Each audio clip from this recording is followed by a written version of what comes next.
ಹುಣಸೂರು ತಾಲೂಕಿನ ಗದ್ದಿಗೆ ಶ್ರೀ ಕೆಂಡಗಣೇಶ್ವರ ದೇವಸ್ಥಾನ ಆವರಣದ ಸಭಾಂಗಣದಲ್ಲಿ ಜೆಎಸ್ಎಸ್ ಕಲಾ ವಾಣಿಜ್ಯ ಮತ್ತು ವಿಜ್ಞಾನ ಕಾಲೇಜ್ ರಾಷ್ಟ್ರೀಯ ಸೇವಾ ಯೋಜನೆಯ ಘಟಕದ ವತಿಯಿಂದ ವಾರ್ಷಿಕ ವಿಶೇಷ ಶಿಬಿರ ನಡೆಯಿತು. ವಿಶ್ವ ಹಿಂದೂ ಪರಿಷತ್, ಮೈಸೂರು ಗ್ರಾಮಾಂತರ ಜಿಲ್ಲಾಧ್ಯಕ್ಷ ಕುಂಟೇಗೌಡ ಮತ್ತು ರಾಷ್ಟ್ರೀಯ ಸೇವಾ ಯೋಜನೆ ಕಾರ್ಯಕ್ರಮ ಸಂಯೋಜನಾಧಿಕಾರಿ ಡಾಕ್ಟರ್ ಎಂ ಬಿ ಸುರೇಶ ಸೇರಿದಂತೆ ವೇದಿಕೆ ಮೇಲಿದ್ದ ಗಣ್ಯರು ಜ್ಯೋತಿ ಬೆಳಗುವ ಮೂಲಕ ಕಾರ್ಯಕ್ರಮಕ್ಕೆ ಚಾಲನೆ ನೀಡಿದರು.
ವಿದ್ಯಾರ್ಥಿಗಳು ಕೈ ಜೋಡಿಸಲು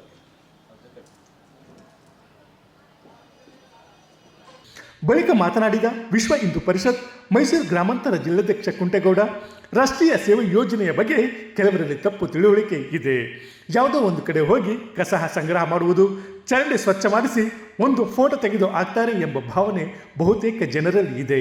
ಆದರೆ ರಾಷ್ಟ್ರೀಯ ಸೇವಾ ಯೋಜನೆ ನಿಮ್ಮಲ್ಲಿ ಆತ್ಮಸ್ಥೈರ್ಯವನ್ನು ಹೆಚ್ಚಿಸುತ್ತದೆ, ಮಾದರಿ ಸಮಾಜವನ್ನಾಗಿ ಮಾಡಲು ಪ್ರೇರೇಪಿಸುತ್ತೆ, ವಿದ್ಯಾರ್ಥಿಗಳಲ್ಲಿರುವ ಕಲಾ ಪ್ರತಿಭೆಯನ್ನು ಹೊರತರಲು ವೇದಿಕೆ ಮಾಡಿಕೊಡುತ್ತೆ ಎಂದು ಹೇಳಿದರು. ನಿಜವಾಗಲೂ ಈ ಒಂದು NSS ಅಂದರೆ ಪೋಷಕರಿಗೆ ಎಷ್ಟು ಜನ ಗೊತ್ತಿದೆಯೋ ಗೊತ್ತಿರಲ್ಲ. ಆದರೆ ಮಕ್ಕಳೇ ಹೋಗಿ ಆ NSS ಬಗ್ಗೆ ಪೋಷಕರಿಗೆ ಹೇಳಿದ್ರೆ ಅದು ಅರ್ಥ ಆಗುತ್ತೆ ಅಂತ ಅನಿಸುತ್ತೆ. ಈಗ ಅವ್ರು ಹೇಳ್ದಾಗೆ ಮಕ್ಕಳು ಹೇಳ್ದಾಗೆ ನಿಜವಾಗಲೂ NSS ಅಲ್ಲಿ ಏನಿದೆ, ಎಲ್ಲರ ಭಾವನೆ ಹಂಗೆ. ಸರ್ಕಾರ ಏನೋ ಕೊಡ್ತದೆ, ಹೋಗ್ತಾರೆ, ಒಂದಷ್ಟು ಫೋಟೋ ಗೀಟೋ ತೆಗೆದುಬಿಡ್ತಾರೆ, ಎಲ್ಲೋ ನಿಂತಿರ್ತಾರೆ, ಎಲ್ಲೋ ಮಾಡ್ತಾರೆ, ಪ್ಲಾಸ್ಟಿಕ್ ಹಾಯಿಸ್ಬಿಡ್ತಾರೆ, ಚರಂಡಿ ಕೆಲಸ ಮಾಡಿಸ್ಬಿಡ್ತಾರೆ. ಅದು ಯಾಕೆ ಹೋಗಬೇಕು ಅನ್ನೋ ಭಾವನೆ ನಮ್ಮ ವಿದ್ಯಾರ್ಥಿಗಳು ಒಂದು ವಿಚಾರವಾಗಿ ಸಂಕ್ಷಿಪ್ತವಾಗಿ ವಿಚಾರ ಮಾತಾಡಿದ್ರು. ಅವ್ರ ಅನಿಸಿಕೆಗಳನ್ನ, ಒಳ್ಳೆ ಅನಿಸಿಕೆಗಳನ್ನ, ವಿಚಾರಗಳನ್ನ ತಿಳಿಸಿದ್ರು. ಇದ್ರ ಜೊತೆಗೆ ನಾನು ನಮಗೆ ಒಂದು ಭಗವದ್ಗೀತೆ ಶ್ಲೋಕದ ಮೂಲಕ ನಾನು ಹೇಳ್ತಾ ಇರ್ತೀನಿ ಮಕ್ಕಳಿಗೆ. ಮೂಕಂ ಕರೋತಿ ವಾಚಾಲಂ ಪಂಗುಂ ಲಂಘಯತೆ ಗಿರಿಂ ಯತ್ಕೃಪಾ ತಮಹಂ ಒಂದೇ ಪರಮಾನಂದ ಮಾಧವಂ. ಅಂದರೆ ಮನುಷ್ಯ ಮಾಡಿದ್ರೆ ನನ್ನ ಮೊದಲು ಗುರಿ ಇರಬೇಕು, ನನ್ನ ಪ್ರಯತ್ನ ಇರಬೇಕು. ಈ ಎರಡೂ ಇದ್ದರೆ ಭಗವಂತನ ಆಶೀರ್ವಾದವನ್ನು ಪಡ್ಕೊಂಡು ನಾನು ಏನೆಲ್ಲ ಸಾಧನೆಯನ್ನು ಮಾಡಬಹುದು ಅನ್ನೋದಕ್ಕೆ ಒಂದು ಈ ಭಗವದ್ಗೀತೆಯಲ್ಲಿ ಶ್ಲೋಕವನ್ನು ತಿಳಿಸುತ್ತೆ. ಅಂದರೆ ಮಾತನಾಡೋಕ್ಕೆ ಬರೋಕ್ಕಾಗಲ್ಲ ಅನ್ನೋ ಪ್ರಯತ್ನ ಪಟ್ಟರೆ ಮಾತನಾಡಬಲ್ಲ, ಕಾಲಿಲ್ಲದಾತ ಪ್ರಯತ್ನ ಪಟ್ಟರೆ ಆ ಭಗವಂತನ ಆಶೀರ್ವಾದ ಇದ್ದರೆ ಬೆಟ್ಟವನ್ನು ಹತ್ತಬಲ್ಲ. ನನ್ನ ಕೈಯಲ್ಲಿ ಬೆಟ್ಟ ಹತ್ತಕ್ಕಾಗಲ್ಲ ಅಂದರೆ ಅವನು ಅಲ್ಲೇ ಇರ್ತಾನೆ. ಮಾತಾಡೋಕ್ಕೆ ಬರಲ್ಲ ಅಂದರೆ ಮಾತಾಡೋಕ್ಕೆ ಬರ್ದಂಗೆ ಆಗೋಗುತ್ತೆ. ಪ್ರಯತ್ನ ಬೇಕು. ಹಾಗೆ ಈ ಒಂದು ನಮ್ಮ NSS ಶಿಬಿರ ಅವರ ಒಂದು ಪ್ರಯತ್ನ ಸಮಾಜದಲ್ಲಿ ಮಾದರಿಯಾಗಿ, ಮಕ್ಕಳು ಮಾದರಿಯಾಗಿ ಬೆಳೆದೇ ಸಮಾಜವನ್ನು ಮಾದರಿ ಮಾಡಿದಂಥ ಒಂದು ಯೋಜನೆ ಅಂತ ನಾನು ಭಾವಿಸ್ತಾ, ಪಠ್ಯ ಜೊತೆಗೆ ಪಠ್ಯೇತರ ಚಟುವಟಿಕೆಗಳಲ್ಲಿ ತೊಡಗಿಸಿಕೊಂಡಾಗ ಮಾತ್ರ ವ್ಯಕ್ತಿಯ ವಿಕಸನ ಆಗುತ್ತೆ. ಇಲ್ಲದಿದ್ದರೆ ಅವರು ಪುಸ್ತಕದ ಹುಳುಗಳಾಗಿ ಬದುಕು ಕಟ್ಟಿಕೊಳ್ಳಲು ಪರದಾಡಬೇಕಾಗುತ್ತೆ ಎಂದು ರಾಷ್ಟ್ರೀಯ ಸೇವಾ ಯೋಜನೆ ಕಾರ್ಯಕ್ರಮ ಸಂಯೋಜನಾಧಿಕಾರಿ ಡಾಕ್ಟರ್ MP ಸುರೇಶ ಹೇಳಿದರು. ಯಾರು ಸಮಾಜಮುಖಿಯಾಗಿ ಆಲೋಚನೆ ಮಾಡೋದಿಲ್ಲ, ಯಾರು ಸಮಾಜವನ್ನು ಒಳಗೊಳ್ಳುವುದಿಲ್ಲ, ಸಮುದಾಯವನ್ನು ಒಳಗೊಳ್ಳುವುದಿಲ್ಲ, ಅವ್ರ ವ್ಯಕ್ತಿತ್ವ ಯಾವತ್ತೂ ಸಹ ವಿಕಸನ ಆಗಲ್ಲ. ನಾವು ಪಠ್ಯದ ಜೊತೆಗೆ ಪಠ್ಯೇತರ ರೂಪದಲ್ಲಿ NCC ಇರ್ಬೋದು, NSS ಇರ್ಬೋದು, ಕಲ್ಚರಲ್ ಇರ್ಬೋದು, ಅಥವಾ ಸ್ಪೋರ್ಟ್ಸ್ ಇರ್ಬೋದು, ಇನ್ನಿತರೆ ಶಿಸ್ತುಗಳಲ್ಲಿ ಯಾರು ತೊಡಗಿಸ್ಕೊಳ್ಳಲ್ಲ, ಅವರು ಕೇವಲ ಪುಸ್ತಕದ ಹುಳುಗಳಾಗ್ತಾರೆ. ಅವರು ಬದುಕನ್ನು ಕಟ್ಕೊಳ್ಳೋದು ಅಷ್ಟು ಸುಲಭ ಅಲ್ಲ. ಯಾಕೆಂದರೆ ಬದುಕು ಅನ್ನುವಂಥದ್ದು ತುಂಬ ದೊಡ್ಡದದು. ಆ ಬದುಕನ್ನು ಪ್ರೀತಿಸುವಂಥದ್ದು ಇದೆಯಲ್ಲ, ಪ್ರೀತಿಸೋದೆಲ್ಲಿ ಅಂತಂದರೆ ಈ ಥರದ NSS ಕಾರ್ಯಚಟುವಟಿಕೆಗಳನ್ನು ಮಾಡೋದರ ಮುಖೇನ, ಸೇವೆಯನ್ನು ಮಾಡೋದರ ಮುಖೇನ, ಈ ಸಮಾಜವನ್ನು ಪ್ರೀತಿಸುವುದರ ಮುಖೇನ, ಸಮಾಜದಲ್ಲಿ ಒಳಗೊಳ್ಳುವುದರ ಮುಖೇನ, ಸಮುದಾಯವನ್ನು ಒಳಗೊಳ್ಳುವುದರ ಮುಖೇನ ನೀವೊಂದಷ್ಟು ಕಲೀಲಿಕ್ಕೆ ಸಾಧ್ಯ ಆಗ್ತದೆ. ಆ ಮುಖೇನ ನಿಮ್ಮ ವ್ಯಕ್ತಿತ್ವ ವಿಕಸನ ಆಗ್ತದೆ ಅನ್ನೋದು. ಇವತ್ತು ನಾನು ಅಂತಾರಾಷ್ಟ್ರೀಯ ಮಟ್ಟದ ಹಾಡುಗಾರನಾಗಿ ಕಾಣಿಸಿಕೊಳ್ಳುವುದಕ್ಕೆ ರಾಷ್ಟ್ರೀಯ ಸೇವಾ ಯೋಜನೆಯ ಕಾರಣ ಎಂದು ಅಂತಾರಾಷ್ಟ್ರೀಯ ಹಾಡುಗಾರ ಡಾಕ್ಟರ್ ಅಮ್ಮ ರಾಮಚಂದ್ರ ಅಭಿಪ್ರಾಯಪಟ್ಟರು. ತುಂಬ ಖುಷಿಯಾದಂಥದ್ದು, ನನಗೆ ತುಂಬ ಖುಷಿ ಆಗ್ತದೆ ಸರ್. ಅದರಲ್ಲೂ ನೀವು ಹೇಳಿದಾಗೆ ನಾನು NSSನಿಂದ ಇವತ್ತು ಇಂಟರ್ನ್ಯಾಷನಲ್ಲು ಒಬ್ಬ ಹಾಡುಗಾರನಾಗಿ, ರಾಜ್ಯ ಮಟ್ಟದ ವಾಲಿಬಾಲ್ ಪ್ಲೇಯರ್ ಆಗಿ, ರಾಷ್ಟ್ರ ಮಟ್ಟದ ರಂಗೋಲಿ GS ಶಿವರಾಪ್ ಅವ್ರ ಮುಂದೆ ರಂಗೋಲಿ ಬಿಟ್ಟಿರೋದು ನಮ್ಮ ಸರ್ ಗೊತ್ತು. ಮಹಾರಾಜ ಕಾಲೇಜಲ್ಲಿ ರಾಷ್ಟ್ರಕವಿ ಮುಂದೆ ರಂಗೋಲಿ ಬಿಟ್ಟಿರುವಂಥದ್ದು. ಪೂರ್ಣಚಂದ್ರ ತೇಜಸ್ವಿ ಅವರು, ಕುವೆಂಪು ಅವ್ರ ಮಗ ಪೂರ್ಣಚಂದ್ರ ತೇಜಸ್ವಿ ಅವ್ರ ಮುಂದೆ ನಾಡಗೀತೆ ಆಡಿದ್ದೀನಿ. ಅವ್ರ ಮಗಳು ತಾರಿಣಿ ಮೇಡಮ್ ಅವ್ರ ಮುಂದೆ. ಇವೆಲ್ಲ ಏನು ಕೇಳ್ಕೊತೀನಿ ಅಂದರೆ ಅದನ್ನೆಲ್ಲ ಕಲಿಸ್ಕೊಟ್ಟು ಸರ್ ಹೇಳಿದಾಗೆ ನಾನು ಕನ್ನಂಬಾಡಿ, ನಮ್ಮ ಹೊಸ ಕನ್ನಂಬಾಡಿಲಿ ಕ್ಯಾಂಪ್ ನೀವು ಚೇರ್ ಮೇಲೆ ಕೂತಿರ್ತೀವಿ, ನಾವು ನೆಲ್ಲ ಕೂರ್ತಿದ್ರು ಸುರೇಶ್ ಸರ್, ಅವರು ಕುಂತ್ಕೊಳ್ಳೋದು, ನಾವು ಕುಂತ್ಕೊಳ್ಳೋದೆ, ಕಲ್ಲು ಮುಳ್ಳೆಲ್ಲ ಚುಚ್ಚೋದು. ಅದೇ ಆ ಚುಚ್ಚದೇ ನಮಗೆ ಇವತ್ತು ಹೂವಾಗಿದೆ ಸರ್. ನಮಗೆ ಹೂವು ಅವತ್ತು ಚುಚ್ಚಿದ ಮುಳ್ಳು ಇವತ್ತು ಹೂವಾಗಿದೆ. ಮಕ್ಕಳೇ, ನಿಮಗೋಸ್ಕರ ನನಗೆ ತುಂಬ ಖುಷಿ ಆಗ್ತದೆ. ಇಂಥ ಒಂದು ಶಿಬಿರಕ್ಕೆ ನಮ್ಮ ಸಂತೋಷರು ವರ್ಷ ಕರೆಸ್ತಾರೆ ಸರ್. ಆದರೆ ನಮ್ಮ ಮಹಾರಾಜ ಕಾಲೇಜ್ಗೆ ನಾನು ಬಂದಿಲ್ಲ ಯಾವಾಗ. ಇತ್ತೀಚೆಗೆ ನಾನು NSS ಕ್ಯಾಂಪ್ಗಳಿಗೆ ಅಟೆಂಡ್ ಮಾಡಿಲ್ಲ. ಆದರೂ ಉತ್ತರ ಕರ್ನಾಟಕದಿಂದ, ಚಾಮರಾಜನಗರದಿಂದ, ಬೀದರ್ವರೆಗಂಟು ನಮ್ಮ ದೊಡ್ಡ ಕ್ಯಾಂಪ್ಗಳಿಗೆಲ್ಲ ಹೋಗಿ ಒಂದು ಖುಷಿಯಾಗಿ ನಾನು ಬೆಳೆದು ಬಂದಂಥ ದಾರಿನೇ ಹೇಳಿಸ್ತಿದ್ದಾರೆ. ನಿಮ್ಮೆಲ್ರಿಗೂ ಒಳ್ಳೇದಾಗಲಿ. ಯಾಕೆಂದರೆ ಸೋತವರು ಎಲ್ಲಿಗೆಲ್ಲ ಸೇರ್ಬೇಕು ಅಂದರೆ NSS ಸೇರ್ಕೋಬೇಕು ಸರ್, ಗೆದ್ದವರಲ್ಲ ಸೋತವರು.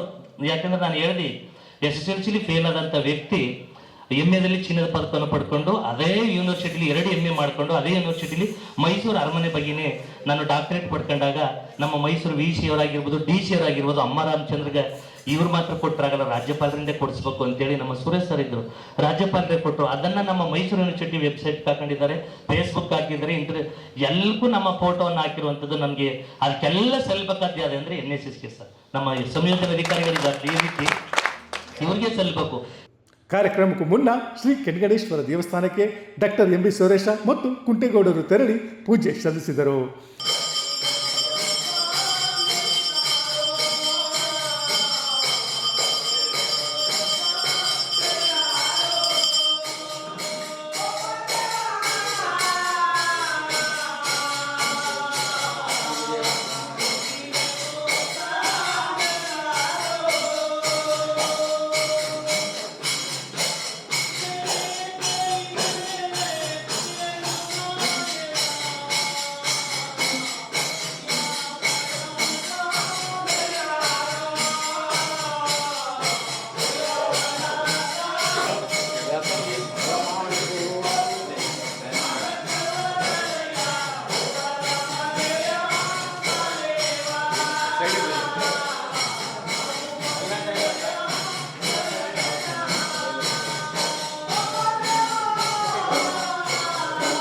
ವ್ಯಕ್ತಿಗಳ ಭೇಟಿ ಮಾಡೋದು, ಅವರಿಂದ ಒಳ್ಳೊಳ್ಳೆ ವಿಷಯಗಳನ್ನ ತಿಳ್ಕೊಳ್ಳೋದು, ಇದೆಲ್ಲನೂ ಕಲ್ತಿದ್ದೀವಿ. ಮತ್ತು ಇಷ್ಟೆಲ್ಲ ಅವಕಾಶ ಮಾಡಿಕೊಟ್ಟಿರೋದು, ಈ ಶಿಬಿರದಲ್ಲಿ ನಾನು ಇದ್ದೀನಿ ಅಂತ ಅಂದರೆ ಅದಕ್ಕೆ ಕಾರಣ ನಮ್ಮ NSSನ ಕಾರ್ಯಕ್ರಮಾಧಿಕಾರಿಗಳಾದ ಸಂತೋಷ್ ಸರ್. ಅವ್ರಿಗೆ ನಾನು ಧನ್ಯವಾದ ಹೇಳಕ್ಕೆ ಇಷ್ಟಪಡ್ತೀನಿ. ಹಾಗೆ ನಮ್ಮಲ್ಲಿರೋ ಟ್ಯಾಲೆಂಟ್ನ ಎಕ್ಸ್ಪೋಸ್ ಮಾಡ್ಕೊಳ್ಳೋಕ್ಕೋಸ್ಕರ ಕಲ್ಚರಲ್ ಆ್ಯಕ್ಟಿವಿಟೀಸ್ಗಳಿರುತ್ತೆ. ಆಮೇಲೆ ಇವಾಗ ಸ್ಕೂಲ್ಗಳಿಗೆ ಪೇಂಟಿಂಗ್ ಮಾಡೋದು ಅದನ್ನೆಲ್ಲ ಮಾಡಬೇಕಾದ್ರೆ ನಂಗೆ ತುಂಬ ಖುಷಿ ಅಂತ ಅನ್ನಿಸ್ತಿತ್ತು. ಆಮೇಲೆ ಒಂದು ಕಸ ಗುಡಿಸೋದ್ರಿಂದ ಹಿಡಿದು ಸ್ಟೇಜ್ ಮೇಲೆ ಮಾತಾಡೋವರೆಗೂ ನಾವು ಇದ್ದೀವಿ ಅಂತ ಅಂದರೆ ಅದು NSS ಇಂದ ಮಾತ್ರ. ಸೊ ಅದಕ್ಕೂ ನಾನು ಥ್ಯಾಂಕ್ಸ್ ಹೇಳಕ್ಕೆ ಇಷ್ಟಪಡ್ತೀನಿ. ಕಾರ್ಯಕ್ರಮದಲ್ಲಿ ಶಿಬಿರದ ನಿರ್ದೇಶಕ ಡಾಕ್ಟರ್ ಎಂ ಪ್ರಭು, ಶಿಬಿರಾಧಿಕಾರಿ ಎನ್ ಸಂತೋಷ್ ಕುಮಾರ್, ಕಾರ್ಯಕ್ರಮ ಸಂಯೋಜನಾಧಿಕಾರಿ ಡಾಕ್ಟರ್ MB ಸುರೇಶ, ಮುಖ್ಯ ಕಾರ್ಯನಿರ್ವಾಹಕರಾದ ಪ್ರೊಫೆಸರ್ BV ಶಾಂಬಶಿವಯ್ಯ, ಸಿಂಗಮಾರನಹಳ್ಳಿ ಪ್ರೌಢಶಾಲೆಯ ಮುಖ್ಯೋಪಾಧ್ಯಾಯರಾದ HS ಸುಂದರ್, ಯಮುನಾ ಸೇರಿದಂತೆ ಶಿಬಿರಾರ್ಥಿಗಳು ಉಪಸ್ಥಿತರಿದ್ದರು. ಗದ್ದಿಗೆಯಿಂದ ಶ್ರೀಕಂಠ ಈಶ್ವರ್, ಇಂಡಿಯಾ ಫಸ್ಟ್, ನಿರ್ಭೀತಿಯಿಂದ ನಿಮಗಾಗಿ. ಇಂತಹ ನೈಜ, ಇಂಟ್ರೆಸ್ಟಿಂಗ್ ಹಾಗೂ ಕ್ಯೂರಿಯಾಸಿಟಿ ಸುದ್ದಿಗಳು ನಿಮಗೆ ಸಿಗಬೇಕು ಅಂದರೆ ಇಂಡಿಯಾ ಫಸ್ಟ್ ಟಿವಿ ಸಬ್ಸ್ಕ್ರೈಬ್ ಮಾಡಿ. ಒಂದು ಲೈಕ್ ಕೊಟ್ಟು ವಿಡಿಯೋ ಶೇರ್ ಮಾಡುವ ಮೂಲಕ ನಮ್ಮನ್ನು ಮತ್ತಷ್ಟು ಪ್ರೋತ್ಸಾಹಿಸಿ. ಇಂಡಿಯಾ ಫಸ್ಟ್, ನಿರ್ಭೀತಿಯಿಂದ ನಿಮಗಾಗಿ.